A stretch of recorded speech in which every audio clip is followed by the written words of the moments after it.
Hi, everyone. Welcome to the podcast. I'm here with Marc Andreessen. We're going to talk about Breaking Bad and the Better Call Saul that universe. Just for reference sake, we are recording this on July 23rd. So it's up to season 6, episode 9 of Better Call Saul. Although by the time you listen to this, there might have been another episode or two, or even the whole series could have finished, depending on when you're listening. And yeah, so I mean, I've done a lot of Saul and Breaking Bad podcasts, usually with Chris Nicholson, and I love the show. I'm still not sick of doing it. And Mark and I have been talking about the show. I think we have some similarities and differences in sort of how we see the lessons of them both. And so I said, why don't we just come on and why don't we just talk about it? So Mark, what is the lesson of the Breaking Bad universe? What does it tell us about human nature, life, society? What's the theme here? So I'm the most dangerous person in the world. I'm an autodidact with a philosophy book, Uh-huh. which I'm going to use to attempt to bludgeon this topic to death. Um, so so let's take a step back and let's see if you agree with any of this. Let's take a step back, which is like what's the nature of a show like this? And basically extrapolated more broadly, like what's the nature of crime fiction generally? What was the nature of The Godfather or of Martin Scorsese's Goodfellas, all these movies over the years. Basically the entire genre. What's the nature of the anti-hero, right, in drama? What's the nature of The Sopranos, The Shield, Mad Men, kind of these, this generation of shows. But by the way, this generation of shows I'll be curious to see whether this generation of shows continues in our new, more enlightened time. But let's say between 2000 and 2020, there was this kind of explosion of this kind of fiction. And I would and I would say, look, there's a variety of different things, different answers you could give to what's the nature of the show. You could say these are character dramas, right, with these interpersonal stories. You could focus on that. You could talk a lot, obviously, about the psychological interplay, right, among all the characters, which is obviously important. You could also say these are like parables of good versus evil. And you could say that this gives that these are like escapist fantasies that give the viewer a chance to kind of basically pretend through the protagonist kind of be evil for a little while, kind of participate in the dark side before coming back into the light. These shows famously have this. David Chase used to talk about this kind of love-hate relationship he had with the Sopranos audience, where he sort of developed contempt for the audience over time because he felt like they were Mm. identifying and sympathizing too much with Tony, and then he would have to have Tony do something like just horribly evil to basically just like shame the audience into realizing that they're basically complicit with with all these horrible crimes. So anyway, these are all. I guess you could say like the conventional kind of explanations for what these shows and these genres are. I think there's a deeper thing going on, and I think these shows are Nietzschean, and I think that's true of basically all of these shows that are crime dramas. I think it's true of basically all of these shows that have anti-heroes, and then I think it's just more generally true of crime fiction, kind of generally.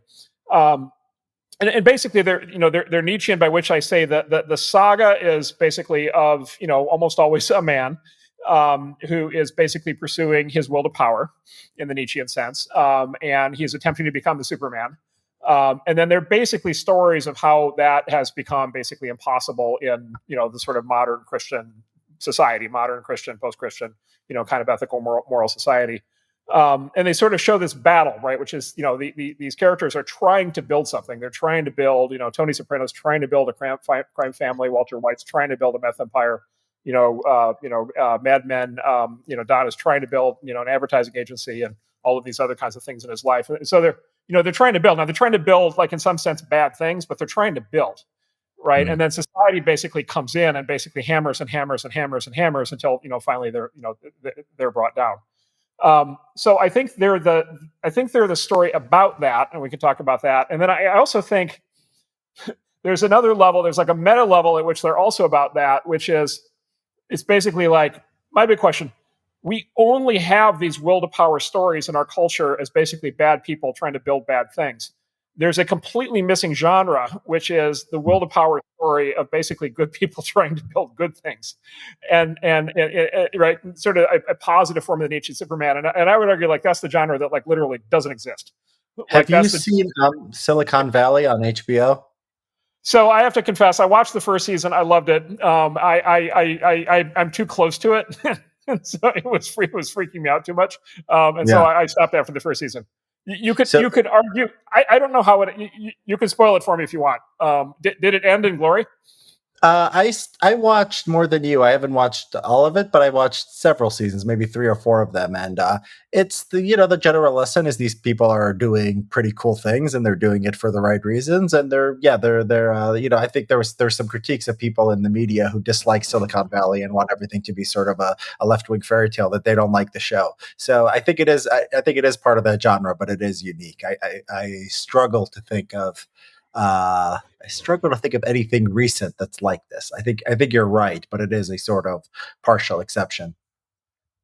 Well, there's okay. So there's a very interesting set of things that kind of straddle the line. So since you mentioned Silicon Valley, the Social Network movie, Uh, and then also Wall Street in the '80s are two vivid examples. And then actually also we could talk about the Watchmen comic. Actually, had the same the property I'm about to describe, which is the characters, what's his name, Sorkin, Aaron Sorkin for the Soul who wrote the Social Network, and then what's his name for Oliver Stone who did Wall Street. Like, they're both lefty, they're both kind of far lefties, right? They're both kind of boomer lefties. If you read kind of their interviews right over the years, they talk about how they were clearly trying to basically create a biting indictment of this kind of bad version of the Nietzschean Superman that ultimately brought low. And Bud Fox is humiliated, and Gordon Gekko goes down in flames, and Mark Zuckerberg. Facebook succeeds in the social network, but they had to create this entire basically fake plot around Mark's social life and girls and the whole thing to try to make him look, kind of sad and pathetic, which was basically completely fictional as it turns out. But they wanted hmm. it to kind of look like a tragic figure. I bring those up because there, to your point, there are a generation of founders in Silicon Valley who interpreted the social network as the positive form of the Superman. Uh, We meet entrepreneurs all the time now who are like, "Wow, that movie is why I became a tech entrepreneur. I want to be just like Mark Zuckerberg in that movie." And in the same way, I've met a lot of Wall Street people over the years who have said they went into Wall Street because of the movie Wall Street, and they saw the Gordon Gekko character, and they're like, "Yeah, that's what I want to be." And so maybe the best of this kind of Nietzschean Superman drama is the one that can be interpreted in both directions. I just find when you get into the crime fiction, it just gets very clear which way the sort of which way they're spring loading it. Like the criminals kind of have to go down in flames. Yeah. So yeah, I wanted to talk about Bad and Breaking Bad and Saul, but these other shows you've got me thinking. So like The Sopranos, I mean, is Tony? I think it's sort of the opposite. That Tony is not. He's building something, and then he's trying to be. He's the crime boss, but they're sort of it's made to seem petty and pathetic all the way down, and they're not building anything. I mean, they're just dumping garbage and pushing around normal people running businesses, and there's no greater ambition here. I mean, I remember this one episode in the Sopranos where Chris goes to the mansion of the black rapper. Do you remember this? And he's hitting Yeah, on his sure. girlfriend, and Yeah. he's like in awe of like these rappers and like all that they have. And he's like, Junior, with his moldy old sweaters being the crime boss. So it really is a sort of, it's a very, sort of depressing, cynical sort of, take on these people that makes them all look pathetic. So Sopranos was just sort of like the king of this, genre. I don't see it like that. But the If I could, concept of if I could on that though, that you're actually I'm actually agreeing with you as follows, which is that's sort of my meta point, which is the only stories we can have about the Nietzschean Superman are the stories of basically evil and degradation. Right? Like those are the only stories we're allowed to have. We're only allowed to have arcs like that, or arcs that straddle it somewhere in the middle. You can interpret it both ways. We're not allowed to have the arcs. We're not allowed. Here's the show we're not allowed to have. We're not allowed to have Napoleon. uh, Right? We're not allowed to have Napoleon, the lavishly produced 8-season, 80-episode like masterpiece, masterwork, basically shows how Napoleon takes over the world. We're not allowed to have the arc of Alexander the Great. We're not allowed to have the arc of King Tut. Right? We're not allowed to have the arc, Beethoven or Goethe, or take your pick of like any basically glorious, basically the sort of canonical, the people in history who you would, Julius Caesar, Augustus Caesar. Like these are not the stories we get. Actually, it's funny. HBO actually had a Rome series. They let it go 2 seasons and killed it. Right? Like, and, mm, and then the Crime Boss, shows go like 8, 9 seasons. yeah. We're not allowed to have the season. We're not allowed to have the shows and the sagas and the epics, by the way, that were common before Christianity. right? In which basically you have these strong, basically people kind of overcoming, conventional, kind of visions of like morality and limitations of human achievement, and then accomplishing something like truly profound and great. Like in the Christian ethic, like by definition, that kind of has to be bad. Mm. Anyway, I'll pause there. But yeah, I mean, well, let me add one more thing. So Nietzsche talks about the thing that got me going on the Nietzschean kind of thing of this is, right, of course, the title of Nietzsche's famous book on this topic is Beyond Good and Evil. And of course, the point that Nietzsche, kind of makes on this is like the whole concept that there are, good versus evil is basically it's an ethical construct of basically Christianity, like sort of Judeo-Christian ethic, Judeo-Christian era. Mm. He's basically before that you didn't have good versus evil, you had strong versus weak, right? And Yeah. and his whole point of the construction of morality in the modern era is that it gets described as like good and evil, but fundamentally it's an attempt for the weak to basically harness the strong, or prevent the strong from being able to self-actualize. And so that's my point. Like we don't actually have the full story of the strong self-actualizing. We're not allowed to have that. We're only allowed to have the degraded version, of which The Sopranos is a great example. Mhm. So is the Nietzschean sort of lesson? So if you had the idea, sort of the idealized Nietzschean production, it would be the idea that there's a man and he wants to do something great. It could be evil or it could be good. The point is he wants to do something that nobody else can do, and he wants to build something. And if he has an antagonist, it's other men, but it's also sort of society and its rules and it's sort of egalitarian norms and conventions and laws. This is to you the essence of Nietzsche, like a Yeah, that's Nietzschean right. output. Somebody who would succeed in his grand ambition despite the efforts of the weak men around him and the weakness of society around him, right? And the morality of society that, according to Nietzsche, existed for the weak to be able to judge the strong. Despite all that, he would succeed, Mhm. right? And so And again, like, it's just simply like it just simply doesn't exist. yeah, and for to something to be a Nietzschean story, the good evil has to be at least downplayed. The sort of the variable that we care about is strong or weak. And so you see Breaking Bad as Nietzschean, or is it Nietzschean? It's Nietzschean in the sense that it's a Nietzsche, the Nietzschean story we are allowed to have, because why is it? Why isn't it just okay? So here's like an argument that it just is Nietzschean in the sense that Walt is sort of degraded morally, but we talked about this. In the end, he wins. He what does he care about? He cares about revenge, and he cares about beating other people, and he ends up killing each one of his enemies. Right? He kills Gus. He kills the Nazis. He ends up taking care of his family. They get at least some of his money. He doesn't go to jail, or he doesn't never like answers for his crimes. He ends up saving Jesse. So why isn't that a Nietzschean triumph? I mean, you're saying, well, you probably might say he made bad moral decisions, but that's what a Christian would say, right? A Nietzschean would say just Walt won, and then that's all there is to it. Well, a Nietzschean would say whatever decisions Walt makes are the correct decisions, right? Because weak people are not in a position to judge him one way or the other. Right. So, but let me get specifically to your comment. So you look at it, as sort of Walt has this victory for the reasons that you described. And look, I think like if you just basically put like, let's say, a psychological lens on the show, kind of you everything that you said makes total sense. If you put a Nietzschean lens on the show, like he gets almost completely destroyed, right? His meth empire completely collapses. I mean, first it gets taken over by these brutish Nazis, right? So it doesn't even survive, kind of it doesn't, his method, you remember the point of the show where he peaks, right? Where he's like, where he says, I won, right? There's the moment after he kills Gus where like, okay, now he is actually the meth kingpin. Like Yeah, he yeah. actually built the meth empire. And then almost immediately these like brutish, thuggish, stupid Nazis, like just like rip it away from him, right? And so like he loses the meth empire like almost immediately. And then of course, again, through the Nietzschean lens, he loses his wife who, ends up hating him. He loses his son who ends up hating him. To your point, he does take care of them financially, but like they do end up hating him. He loses his infant daughter, right? In a true Nietzschean move, at one point he tries to take her. And then, and then his sort of, his Christian morality kicks in and he's like, well, I can't do that. And so, look, and then he dies, and he dies. Look, he dies. There are no monuments. there's no pyramid. There's no Walter White pyramid, right? There's no But statue, he doesn't right? care about it.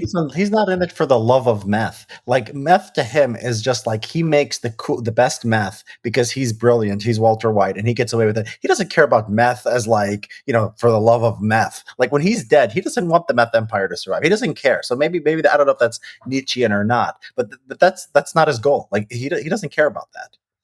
Yeah, I think I disagree. Maybe we disagree here actually because you made the same kind of comment on Tony and the crime family.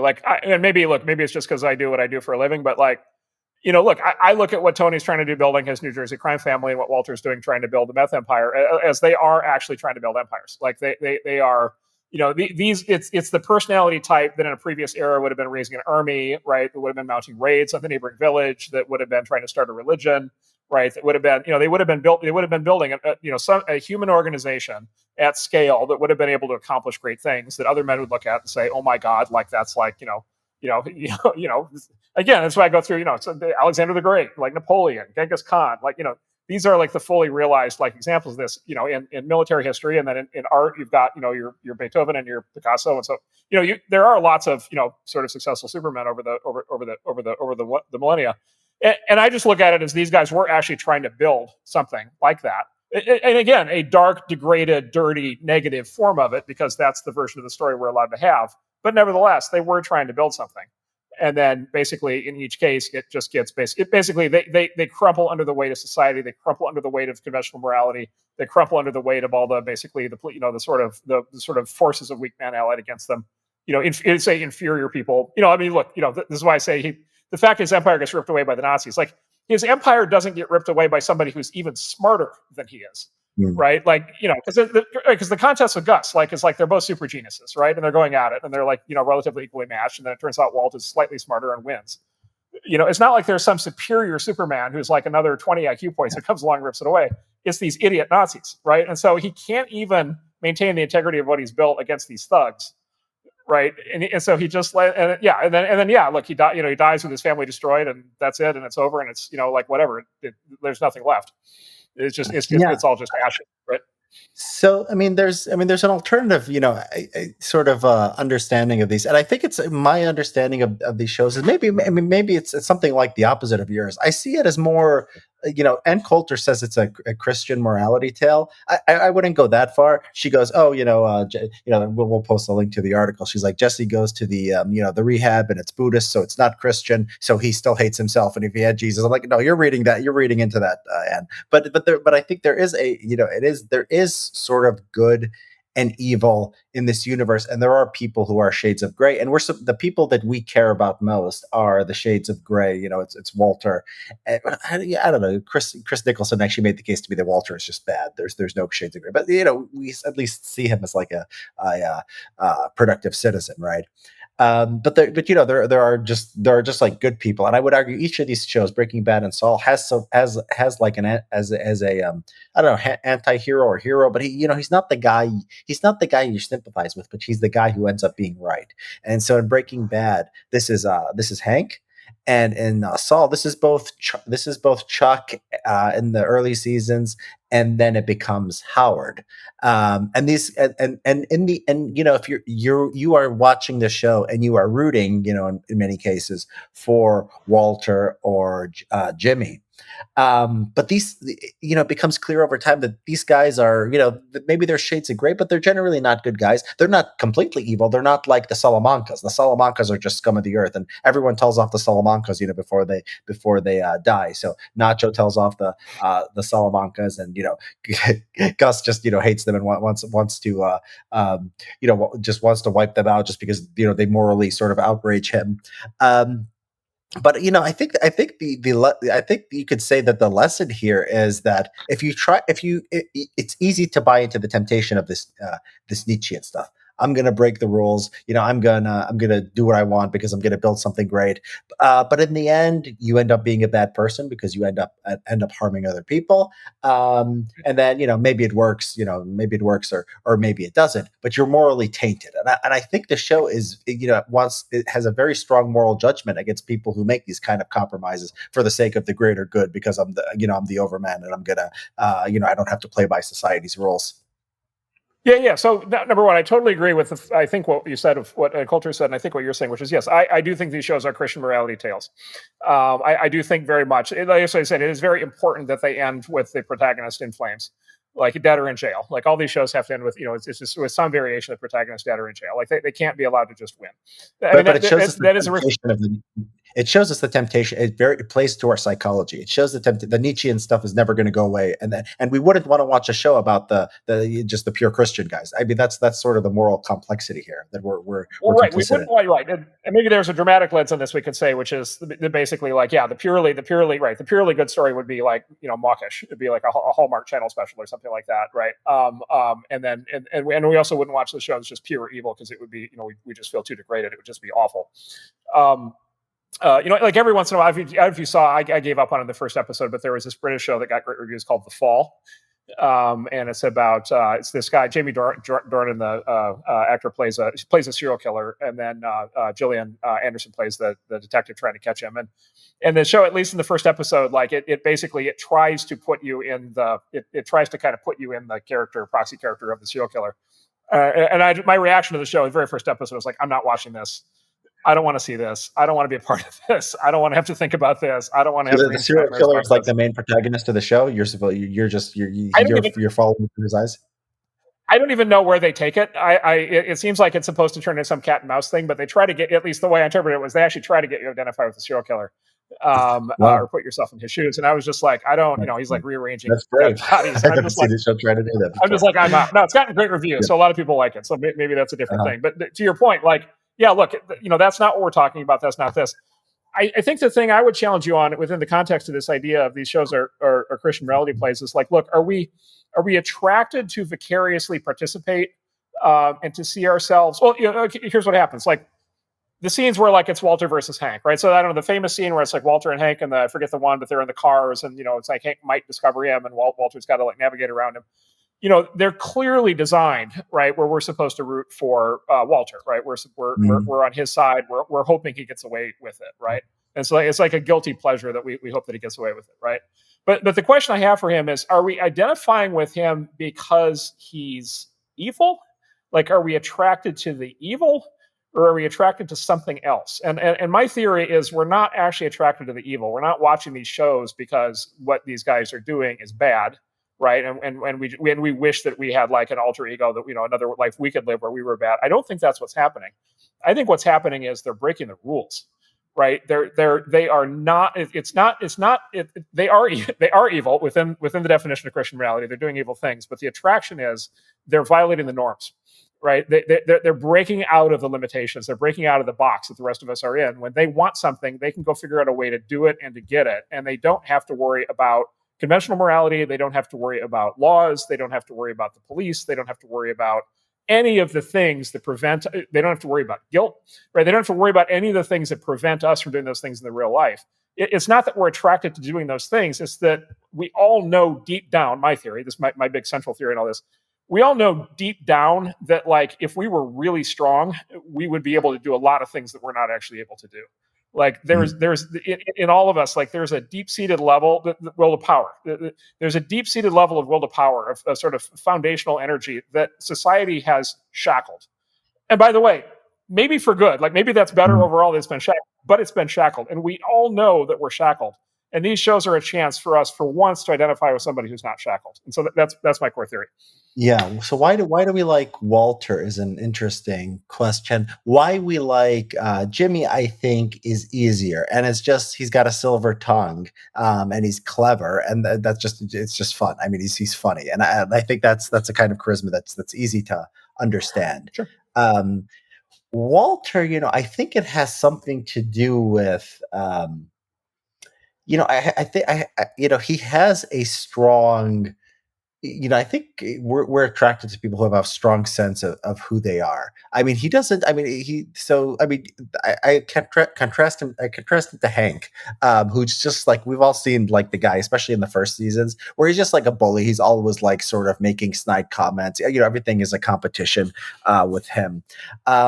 to Walter is sort of, above that, and he sort of stands apart, and he sort of watches humanity, and he sees people in their foibles. He can see like this, he's smart, so he can see the stupidity of like the criminals and Jesse, and he can just shake his head at them, and then he can see the sort of, the sort of overcompensating, macho sort of a persona of someone like Hank, and so like there's these like people that like annoy us, and he's sort of like annoyed by the same things. And so I think that's part of it. I think this is what people call authenticity. There is some like core to him, that does not depend on the approval of other people. And I think Peter, I saw an interview with Peter Gould, one of the creators, along with Vince Gilligan, and he said, the difference between the show is that Walter wants to be respected. He doesn't care if he's liked, and Jimmy wants to be liked. He cares about that more than being respected. And I think people respect that. That just, he just, even when he's like a nobody, and he's he's just like a sort of, a sort of a he's just sort of, a regular citizen paying his taxes, going through the normal indignities of middle class life. He still is who he is, and he still just doesn't care. He doesn't buy into it. He does what he has to do. Do we just like people because they break rules? I don't think so necessarily. I mean, like, if someone like Hank in the first few seasons, if you find out he's stealing, he doesn't do this because he's actually morally, an upstanding character. But he's on the take from the cartels, or he's, using his power to like, push people around, and whatever. I don't think that would be cool. I think it's like, no, I that's think the Shield. You just described the Shield. I mean, that literally, you just described the those Shield. guys are awesome. But okay, I love the Shield. Have you seen all of the Shield? Yeah, I've seen the entire thing, and I know you haven't, so I won't spoil it. But you just Okay, yes, described I've it. seen You it. literally just described, like, what if Hank Schrader were a bully and on the take? You just described Vic Mackey. No, but And Vic Mackey is charismatic in a way that sure, yeah, Hank Schrader is not. And is the difference between them that one breaks the— I think that both the sort of the situation that I think the Shield, the situation that they're in. I think the story of the Shield is basically if Vic Mackey and his team wasn't doing what they're doing, like, the Los Angeles would be up in flames. I think that's the idea. And so they're in a different situation. They're in a that's true. completely sort of different Well, circumstance. if Hank Schrader Uh, wasn't doing what he did, you'd have meth head, you'd have twice the number of meth heads all over yeah, New but he doesn't Mexico, need to like break killing the rules. So themselves. he can play Yeah, play the role. So but if but my point is, like, he's a much less yeah, interesting character. Sorry, there's a helicopter. Just a second. yeah, Um, this is uh, Vic Mackey. Yeah, look, the contexts are very different. I totally acknowledge that. I'm just saying, like, the fundamental characters. Vic Mackey is quite literally what you just described. It's like Hank Schrader, plus corruption, venality, dishonesty, right? Like bullying, and like the Shield is because the Shield's another example of the exact same thing I'm talking about. Vic Mackey is also the compromised Nietzschean Superman. And I won't tell you what happens to the end, but like yeah. he's building an empire. Like he's building an empire. Yeah. He's basically running LA, right, effectively on the street.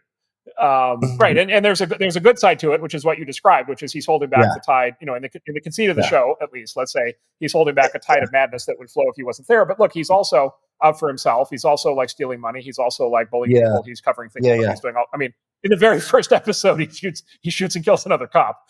Right, Yeah. like they do that like right out of the gate to establish the fact that you're not dealing with like traditionally you're not dealing with like traditional Christian morality here. Yeah. And they make him enticing nevertheless, right? Like that was what was for me was so impressive about the Shield is they make him into an equally enticing character as Tony or as Walt, even though right out of the gate he's clearly just like an absolute shit as a person, Mhm. Yeah. and But with no moral it can't be boundary whatsoever. it can't be just breaking the rules. Okay, I think it has to be. I think In, you need some in, combination of things. in Yeah. pursuit of a higher ideal, right? In pursuit of a higher goal. Exactly. If he's just stealing office supplies, yeah, that's not that's Yeah, not cool, these right? guys these guys all have big ambitions. Let me come at your Saul comment though from another angle, which is what would Saul be as a show if Jimmy was not a highly skilled con man, and if Saul were an ethical lawyer? And the answer is like you could still have a show, but it wouldn't be this show. right? It would be a very different kind of show with a very different kind of story and a very different kind of Mm, sense of your sense of it as the audience, don't you think? well, I mean, asking what if Jimmy was an ethical lawyer and not a can man? It's like asking what would Breaking Bad be if it didn't have meth. I mean, it's sort of hard to imagine. I mean, that's sort of the Well, whole show, right? you could imagine a dramatic version, right? Like a literary drama version of Saul, in which you just have this like kid whose brother This like guy dumps and on him his all the time. brother, yeah, and his Yeah, yeah, brother, like and he then he goes ultimately to becomes bad a law lawyer, and his school. brother never respects him, and blah blah blah. And then he finds then the only part of law that he can actually practice with his shit degree is for the sketchiest criminals. But he's constantly but he's trying as hard as he can to stay on the side of goodness and light, and he doesn't break the rules, and he's scrupulously honest, and he has all these moral like. What does Saul never have with a client? He never has a moral dilemma, right? Like Mm. he never in any normal law show, any normal lawyer show, like the lawyers have like all like the practice, if you remember that one. Like the lawyers are always in these moral dilemmas. Like they'll have a client they know is guilty, and they'll have this huge moral dilemma as to like what they should do about it, right? And Saul Goodman's never had a moral dilemma like that in his entire life, right? So, and at least Yeah, I tell you which one I like better. yeah. Okay, so I maybe it's simpler than that. So I think you're right. You can have like a brothers drama, and you could have like the law stuff, and you could have this guy's trying to get this guy disbarred, um, and I But think it would be no fun. It would be no it would fun, well, right? then what's the difference? Maybe it's just violence. It's just the fact that some people can get killed. No, imagine Saul or Breaking Bad where nobody gets killed or nobody has Right, ever right. has the threat of getting killed. That's why sort of it has to be crime. Like, oh, there's drama in legal cases. I mean, there's drama in politics. Yeah. Sometimes we like that stuff, sometimes we not. But nobody dies. Something is missing. Maybe it's just that simple. Maybe that's why it has to sort of center around crime or people doing bad things, because otherwise, everyone lives. Or, what was at stake? What was at stake? That it's sort of a cheat code, right? It's like you could just show people going through life, but you have to sort of insert life and death at some point, or it doesn't, or it doesn't. It does. You're going to be a disadvantage compared to the shows that do have that stuff. Well, how's this? How about if you paired? How about if you thought about it in terms of pairs? And so, what if you said pair Better Call Saul with The Practice? Did you see The Practice when it was on? No, Your I haven't seen the sense? practice. Okay, it's a or L.A. Law or any of these like legal, any of these straight legal shows. No. The Practice was very popular at the time, and it was like it was sort of what you're describing. And so you could pair Saul in The Practice. You could pair The West Wing and House of Cards. You could pair, let's call it, what's it called, Law and Order and The Shield. Uh-huh. I would argue you can actually do this exact compare and contrast. And by the way, those other shows in each case, The Practice and The West Wing and Law and Order are all fantastically successful shows, Yeah, I guess you're but right. they're not. But there's no Nietzschean. I would argue, what they're lacking is the Nietzschean Superman. But and therefore, what they're lacking is all the rule breaking. Therefore, they're lacking the escapist aspect to it. Therefore, they're not nearly as much fun. They don't have that same level of primal appeal. They don't bring out the same level of glee. Like nobody's having a gleeful podcast about Law and Order or The West Wing. Like it's just not Yeah, happening. yeah. Whereas like these shows like bring out people's glee because it's so much fun to be in the shoes of somebody who's not held down by all of these Uh, like weak people and all their stupid rules. Anyway, Yeah. So yeah, let's change course a little bit, because there's something sure. we just talked about recently is the wine scene in in the last episode of Better Call Saul. This is season 6, episode 9, Fun and Games. What did you make of that, and what do you make of the Gus character more generally? Because he's not he's not the Salamancas. He's not the most evil man in the world. I think the Salamancas are sort of held up as sort of just like pure irredeemable, just trash. He's not this sort of anti-hero like Walter or Jimmy. He's not like obviously not a Boy Scout or anything. So what do you make of the sort of the Gus Fring character, and what do you make of that scene last week? So I think let's to start with. If there's one show I would love to see, it's the Gus Fring origin story. I would Um, love to see that too. Yeah. I would love to see it. So a black guy with a German name from Chile, right? I mean, Chile, yeah, like I'm sorry. why he's black and has a German name. I mean, that's never even come close to being explained. Well, some Germans made their way over to. I've heard tales that some Germans made their way over to South America after World War II. Okay. So maybe he has a little Nazi in its blood. There's a book like Maybe, the blacks and it's like blacks in Nazi Germany, and it has like one of them was like assimilated or something. Maybe they yeah, yeah, that would be a great or show. if you're like a Nazi whatever SS officer and you show up in Chile in 1940, 4 or whatever, 45, 46, maybe you get married, right? Yeah. So um, so Yeah, you know, yeah, second generation. Yeah, that's a very smart. Yeah, he'd be the right age. Okay, okay, yeah. Yeah, yeah, yep, exactly. So so I would like to see that show because I enjoy the character so much. I would also kind of not want to see the show though because like the mystery, right, is actually so enticing of exactly where he comes from. But at least in terms of like what we're supposed to know about him, right? What we're supposed to know about him, if I remember correctly, is basically he's from Chile. He was a person. He was either a person or from a family that was important in Chile, and we know that because Eladio specifically tells him, "I'm not killing you because I know who you are." From Chile, and Mm. so, and then I This think the was the implication for recent one where he had him in no, the where he had. no. Back in Breaking Bad, in the flashback in Breaking Bad, or I Oh, forget when he which show it kills was his in, but boyfriend. in the flashback with his boyfriend, in the flashback with him and Max going to see Eladio for the first time. Interesting. Uh, Okay, I forget and that. then Yeah, Eladio kills the boyfriend, or the partner who we're sort of certainly led to believe is the boyfriend. sure. Right, Max, who and then later on, Gus, remember Mike Ermintrout finds the fountain in the village that Yeah. Gus built, right, in honor of the guy, which is sort of reinforcing the idea that they were very close. So anyway, in that scene, Eladio specifically kills Max. He does not kill Gus. And he specifically, he has Gus on the floor by the pool, staring in the dead eyes of his presumably lover. And he says, "I'm not killing you because basically I know who you are. I know who you are in Chile." And so the implication, and of course, and this is with like whatever the Pinochet, like all that, the whatever happened, kind of, with all those guys, with all that stuff. And so the implication, I think, is that he's either like a military or intelligence officer who like fled Cuba or fled Chile, or he's like the son of a prominent family in Chile who was like part of the government, like part of the Pinochet government or something like that.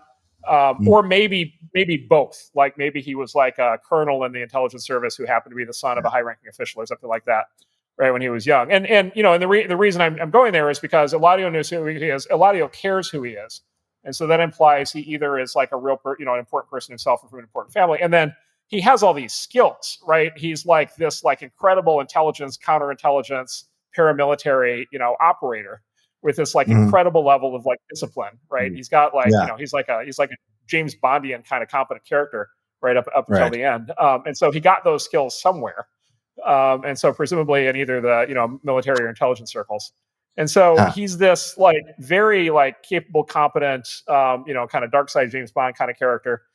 And then and so anyway, and then going to the wine scene. And I think the complete arc is something like he was forced to leave Chile for reasons that we don't know.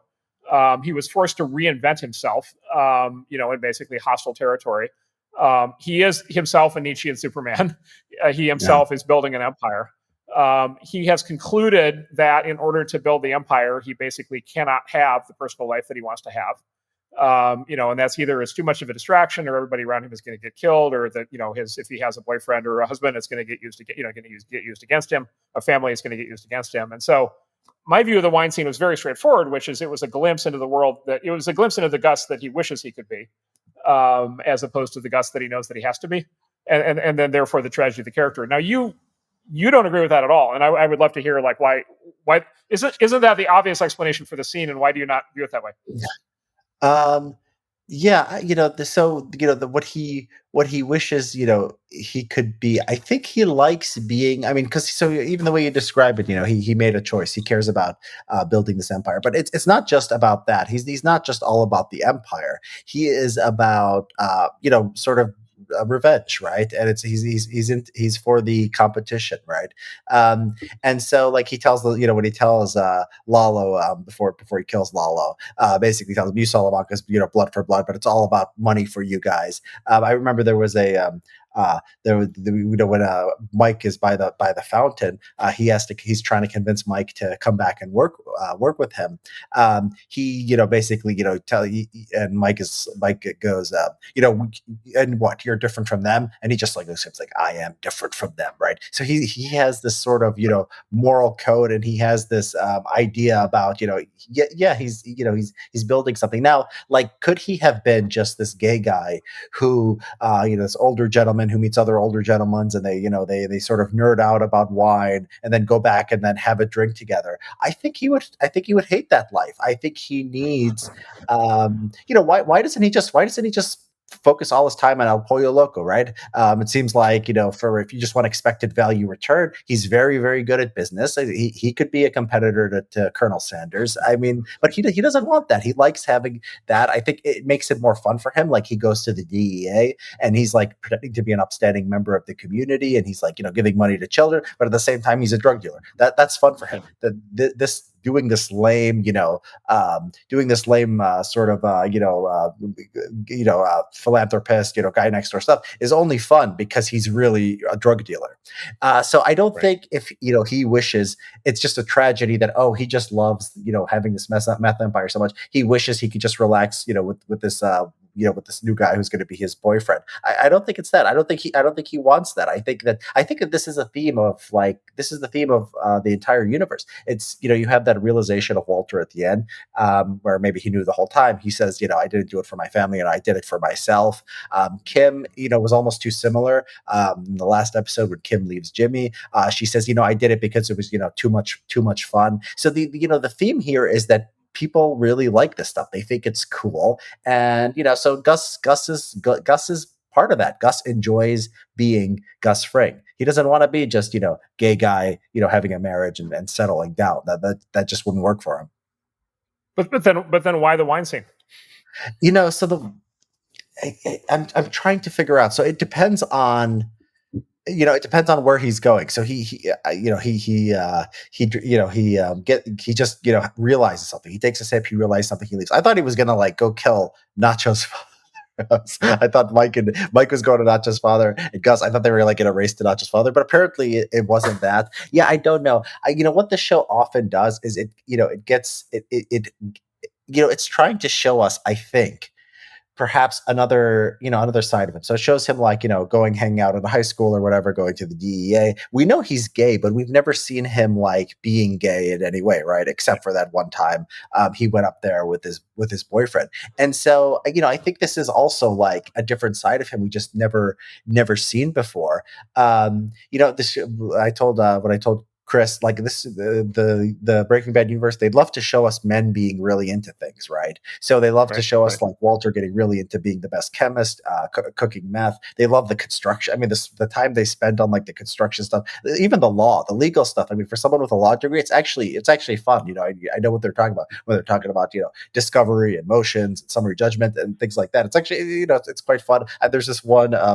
I don't know if you remember this. I only noticed it when I rewatched the show, but when Jimmy's trying to get reinstated, and then they're like, "Oh, have you been keeping up with developments in the law?" And he quotes some like Supreme Court case. He's like, "Oh, classic Scalia," and it was a case like I was familiar with. So I think this was like maybe I didn't check if this like came out at the exact same time this was happening in the show, but it does a lot of this. So the wine thing, it's showing these guys, but it's the gay version of it, right? It's like what gay men are into, right? Not do-it-yourself home improvement, not cooking meth, drinking wine, and talking about wine with other gay men.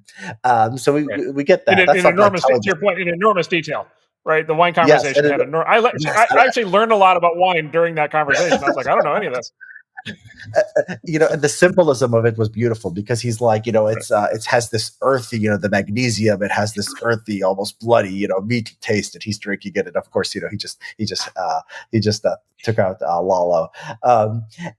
And so, I think it's doing, first of all, this cool thing that the show often does, just like a different version of it. It's showing us Gus, this side of him. And I think it's showing us the complexity. He can be like, straight laced, like, just the guy who's working with the government doing the other thing. But he's also like got this, sensitive gay side. And like I don't know. I don't know. Is this the last we've seen of Gus? Chris said maybe that this might be the end. I don't think so. I tend to think not. I think he was going somewhere, and when we find out, where he was going, and what he does next, we'll have, I think, some insight. If it ends just this is the end of Gus, he just goes off to Breaking Bad universe and gets killed. That would be disappointing.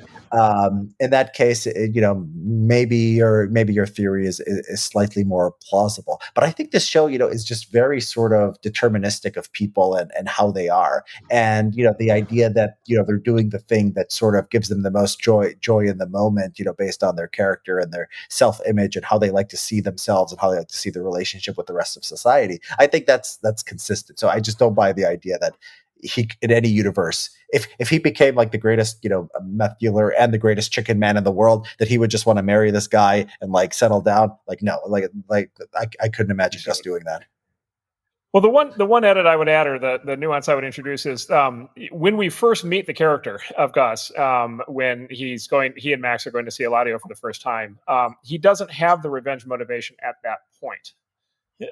When we first meet him, he's like bright-eyed and bushy-tailed and like ambitious and excited, and clearly what he wants, I think, in that moment. We only get a few minutes of this, the way that they shot it, but it seems like what he wants is he wants him and Max to build a drug empire working for Eladio. And it'll be the best of both worlds for him, because he gets to build the drug empire and he gets to do it with his partner slash boyfriend slash right. And basically the future is, if they can just get Eladio to sign up, the future is wine and roses, so to speak, like all the way forward. And then Eladio basically creates the revenge motive by killing Max, right, which kickstarts the kind of that cycle. And so it's like there are two Gusses and we only really see the second Gus.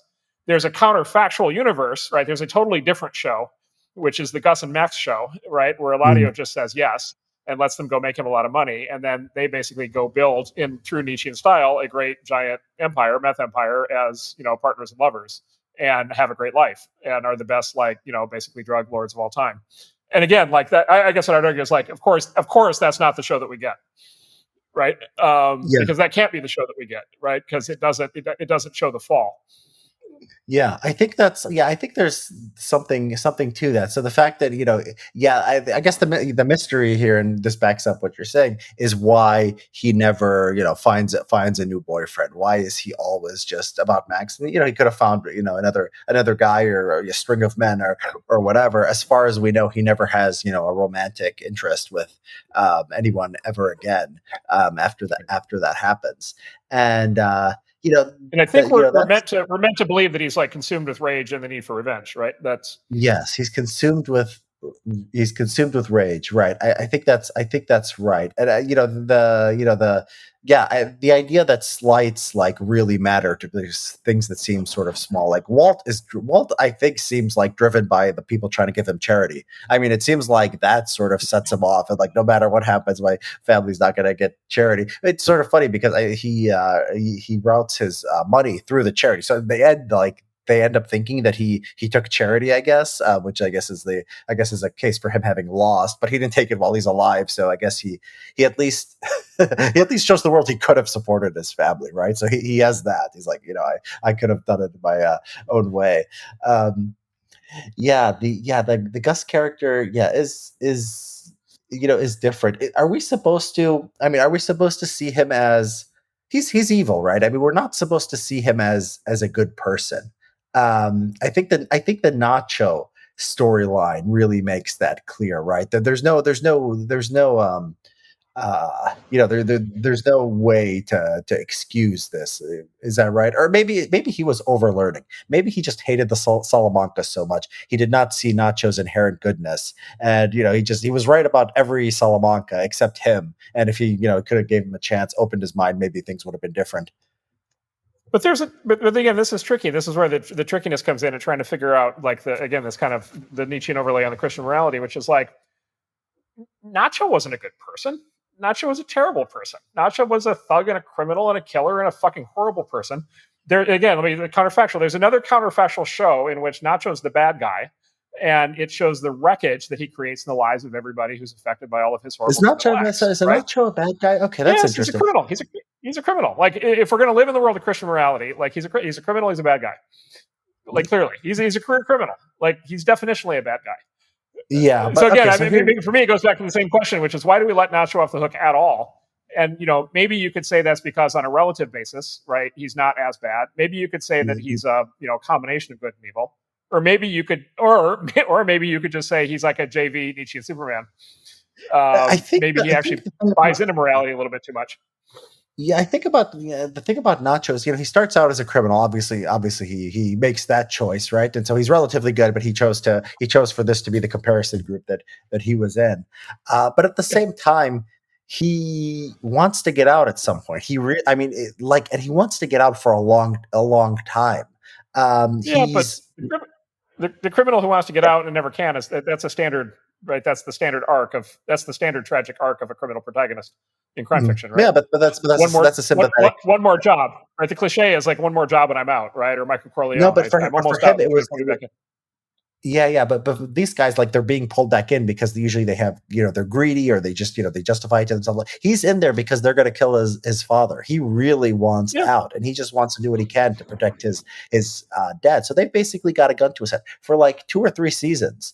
For sure. most half or more of the time we know Nacho, he doesn't like crime, and he just wants to leave. And there's all these cases where he could rob somebody or could do something, but he doesn't. I think like the fact that that guy with the rims, that he has this sort of he let me ask you this: what do you think about Mike? Is Mike supposed to be a good person, or he's just like Nacho? He's also a criminal and everything else from the Christian morality perspective, and everything Well, else is just again, sort of right, from a pure Christian, I mean, look, from a pure Christian morality standpoint, again, I'll go to the counterfactual. The counterfactual would be a show in which like a cop goes bad, right, and it's horrible, right? And again, it's like what would the drama be? The drama would be all of the horrible consequences for all the people around him.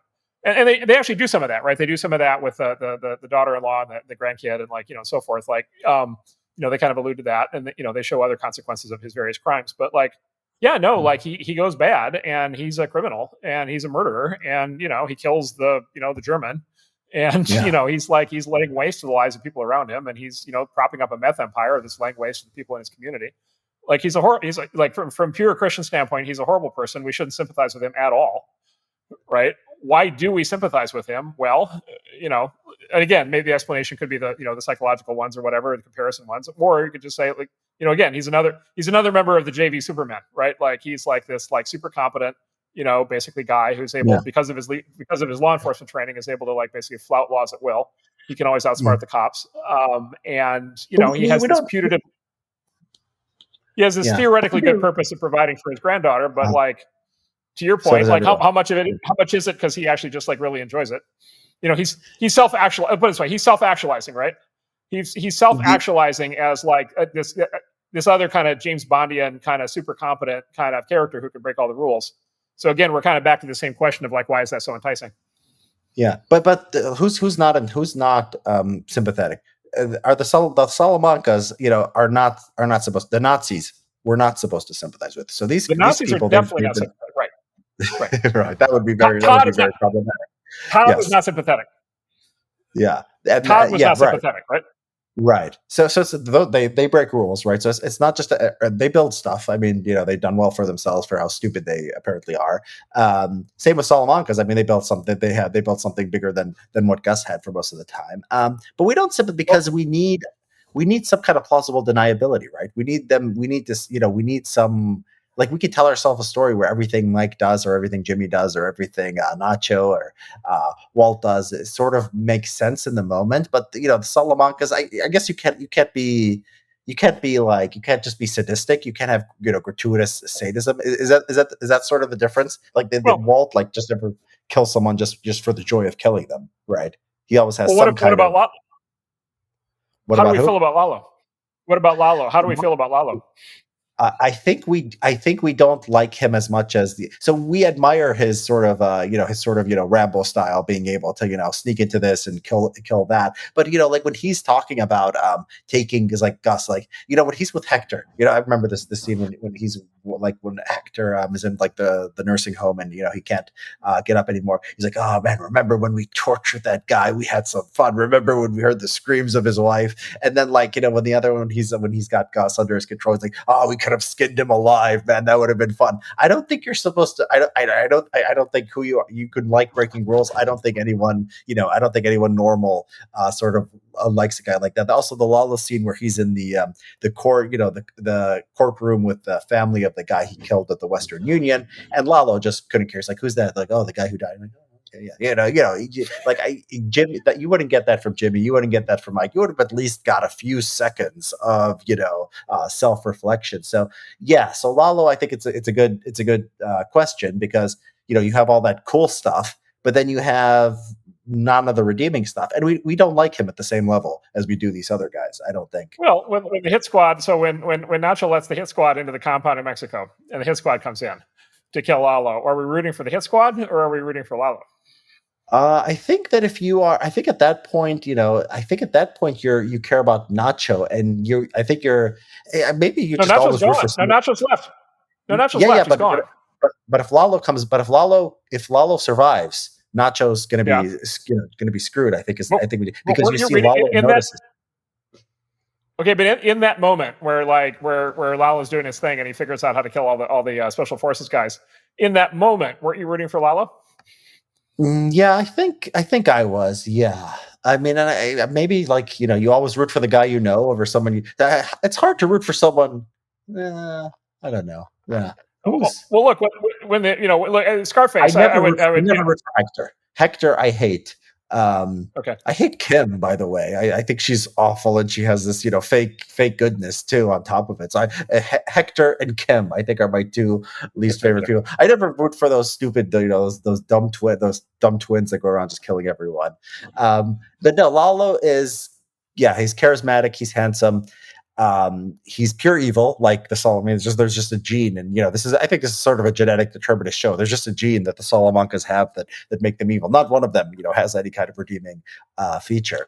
I think you're right. I think it's if we're going to try to have the sort of the algorithm of why we like people, like okay, break rules, plus being strong, plus okay, sadism minus willing able to do things that get plausible deniability, okay, like killing children or women or innocent third parties, okay, that's also bad, right? They have this distinction in the game versus out of the game, right? So they're always like he was in the game, he was out of the game. This matters. There has to be some kind of there has to be some kind of code. I think you're right. I think we're sort of converging on the same place, but I do think morality has a role to, like, you don't think that you could be as evil as you want, but we'll like you if you're likable enough. Like you don't think that Lalo's supposed to be as beloved as some of these other we're rooting for him as much as we are some of these other guys, do you? Well, so did you see the movie Scarface with Al Pacino? Uh, a long time ago, yeah, when I was a kid. Okay, you should watch. Okay, you should watch Scarface. It's always a good. Any excuse, any reason to watch Scarface is a good reason. Scarface, out of this entire genre of crime and drug lords and the whole thing, Scarface is the movie that pushes you the hardest, I think, of this question of exactly how far will you go as an audience member actually viewing the person as a protagonist that you identify with, as opposed to just like clearly pure evil.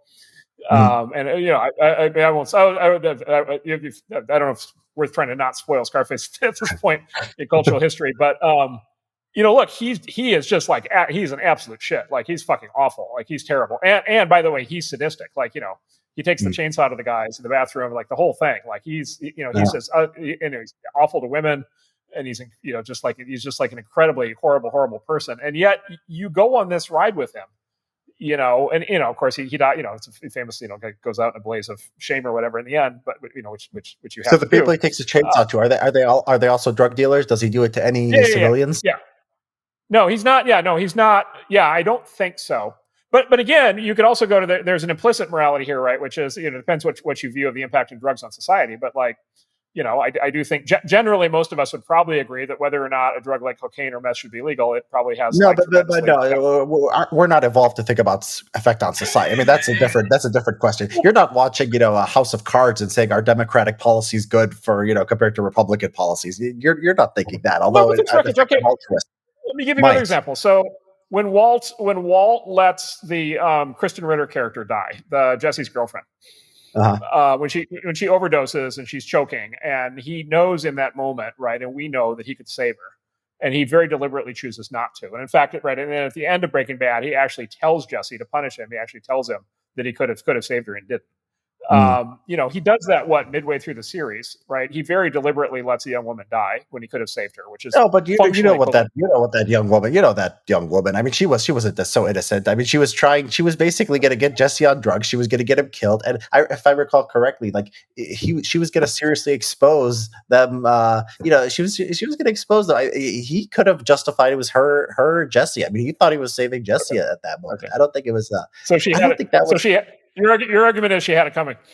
I mean, a little bit. I mean, not not totally. He should have saved her, but still, I mean, you could. It's one of those. It's one of those gray areas where you could justify. Now, the really bad thing, I think Walter did, which I think you can't really get around. I mean, there's a lot of them, but I think one sticks out for me is the janitor guy, right? The big janitor guy who when Walt's puking early in the series, he's puking in the bathroom. He's like, oh, Mr. White, here's a stick of gum. And then the guy ends up going to jail because they think he stole the equipment from the school. So he goes to jail. They found some pot on him and he goes to jail. And Walt doesn't do anything. He's just like, oh, I feel bad for a moment. And then he goes back to being Walter White. I think that was a complete, a guy who was nice to Walter and had, no reason you could say he has it coming. I like the show. The show, it's funny because it's a very male world. I mean, I was thinking of any other sort of show made in the current year, they would have made some of the cops, women.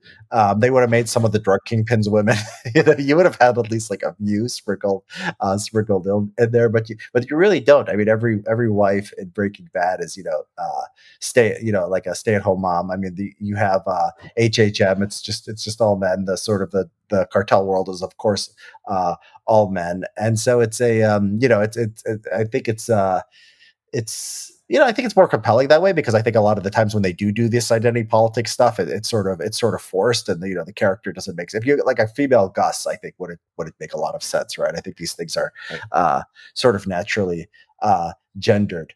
Um, let's let me ask you. So, what do you think? We have I think 4 episodes left, right?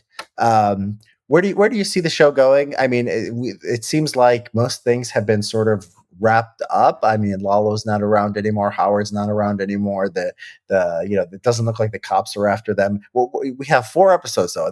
A lot can happen there. So what are you looking for? So what would make you happy, and like what do you think they're going to actually do with the show? It seems like it has to. I mean, the obvious answer I think has to be that it has to go to that final timeline where Gene, kind Right. of comes back, right, and we find out what happened to Kim, and they either get back together or they don't, but that resolves somehow. And then Gene, either reestablishes his life as Saul or goes off in search of some new adventure. But anyway, it feels like we have to jump to that future timeline because something has to happen. It has to be like a real story, and then and look, it feels like the other stories are over. It doesn't feel like there's anything missing between Yeah. Saul and Breaking Bad. No. Having said that, I remember Matthew Weiner, right, who did Mad Men, once said that he said one of the reasons why the writing on Mad Men always felt so fresh and original and kind of kind of surprising was, he said in the writers' room the standard practice that they would have is the first thing they would do when they were talking about like what would happen in any scene was they would write down the first 5 things they thought of that would happen. The way they could have first 5 ways they could have something play out, and then they threw those away. Yeah. And so they always force themselves to like go to like number 6. Yeah. And I kind of think like there's a genius to that. And I kind of think, these guys have that genius, which is they throw curveballs on a regular basis. So it's hard, as I say, it's hard to imagine it's just going to be the obvious, but I don't know what Mm. that means. Yeah. Okay. I was going to close on that question, but actually, let me go back to something else because I just thought of it. I haven't actually talked about this at any of my other Breaking Bad or Saul podcasts. The universe's sort of understanding of sex, I think, is very it's very I don't know, but like naive, or it's sort of undersold as a motivator of human action, right? So we talked about Gus. he could be gay clubbing or whatever. He's not doing any of that. He doesn't care. All he cares about revenge. Walter, he becomes this the baddest man in the American Southwest. He tries to you remember the scene where he tries to hit on the fellow teacher, and then he just gets like HR called in, and then he's embarrassed and he's cleaning out his things. I don't remember that, but that sounds about right. Okay, so yeah, he's a pretty big drug dealer, I think, at this point. And like the only time he tries to cheat on Skylar, it wasn't even trying. It wasn't even like cheating. I think they were like separated or something at the time. And he has this like it's actually funny. Go back and watch a scene because he's very awkward trying to hit on her. You think, oh, this might happen, but then it doesn't, and then he never tries again. Jesse has two serious girlfriends in this show. He has he has the poor Mexican girl at the end, and then the girl that Walt let's die. Jimmy, he's about one woman. He's about Kim. I mean, we see him later as Saul, with hookers or whoever, in that last scene in the last episode. And so yeah, who else is there? So yeah, so these the Salamancas, we never see them. We see them. They mention girls, but it's never like I guess for them they do have that party where they all die and there's all the girls in the bikini. So I guess for them it's something it's something important. But yeah, but sort of what do you make of that? It sort of is like a dude's world, not just in the underrepresentation of women, but even of men being motivated to do all this stuff for the sake of sex and getting more women. Is this why is this missing from this universe? So yeah, and what I would observe is the thing I always found surprising is that the Jimmy Kim plot, like they're romantically involved, they're sexually involved, they get married, but like they have this dynamic, but it's not primarily a sexual or even marriage dynamic, right? Like it's this kind of friendship partnership dynamic, even when they're married, right? And so, like again, there's this counterfactual. There's another counterfactual universe on Earth 2. There's a different show, and that different show has a ton of relationship drama between the two of them. Well, right? I think they have a healthy sex life. You're right, but they never have those kinds of fights that men and women have over like, oh, you didn't tell me I look nice or something. Yeah. There's my point. There were never any issues. It was never a source of drama, whether they were having sex or not, whether they were together or not, whether they were married or not, whether he was paying enough attention to her, whether she was whatever, like all the things that show up in like basically just dramas around male-female relationships. There was none of that, right? And it's sort of funny because it's just like Jimmy kind of automatically got, the way I interpret it is Jimmy kind of automatically got a wife and a lover by virtue of having a partner in crime. Right. Mm. And they just kind of said, yeah, of course he also gets that. And okay, fair enough. And it's just not a source. It's not a motivator of to your point of the plot in any way or the character. I will argue that this is consistent with my Nietzschean theory, which is the Nietzschean Superman does not need to be motivated by women because the Nietzschean Superman in his full glory is perfectly capable of attracting any number of women who are attracted to, male success. And empire building. And so the Nietzschean Superman just has whatever wife or whatever romantic life he has just as a, as a rock stars, like rock stars. How motivated are rock stars by sex? Like, if you could have sex anytime you want with anybody you want, like Warren Beatty, how motivated is Warren Beatty for sex? Right. Like, yeah, but they don't even have, I mean, I think Walter, after you've slept with 5,000 women, how exciting is it? But they don't get to that point though. Walter, yeah, but that's my point. It's not important. Yeah, Walter's different because there was that pathetic element to it. I mean, maybe they did that to maybe make him pathetic, but it's just. I would say I'm more agreeing with you than disagreeing with you, which is just it's not an important part of their motivations. It's not an important part of their personality. Yeah, it just doesn't. It's like it pales in comparison and interest to the empire building, which is consistent with the archetype of the Superman. Yeah. These other things you think are sort of Nietzschean shows. We have Sopranos. I mean, Tony, wants to, have a lot of sex, and then you have Mad Men, which I think you might say is this also a Nietzschean thing? It's the advertising, right? Yeah. It's that's what he's into. Yeah. He's also, very very motivated by sex. So these guys, like, maybe it's not like the number one thing. They're motivated. Tony's motivated by crime. Don Draper, loves advertising. Walter White loves meth, but it should at least come as a byproduct. You would think that this would be this would be something in the Nietzschean world, and it's just sort of very conspicuous by its absence. It's something that I've thought a little bit about. I don't have a really good answer for. I think that here's maybe one thing.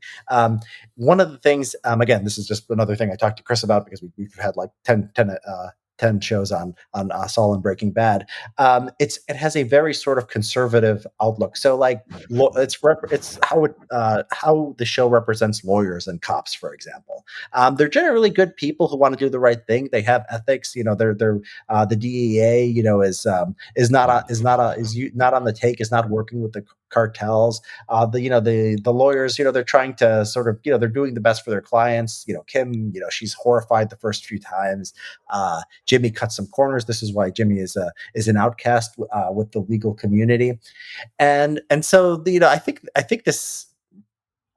this is a sort of conservative show, and it's like sort of the bad guys are not society or racism. Like the Salamancas, it's the less of the Salamancas is not that they were discriminated against, right? It's like they're bad Right. people and they're murderers, and like the cops and the lawyers and the justice system are like there to protect us from people like this. And so like the attitudes towards sex is like, okay, TV is showing you that like everyone is like having sex with everyone else, everyone is cheating every opportunity they get. Loyalty. There's no such thing as loyalty. It's just what you can get away with. And it shows. But these shows, they show all these men in situation after situation where for all their faults, even if they're bad, they are loyal to women. Jimmy is in the end loyal to Kim.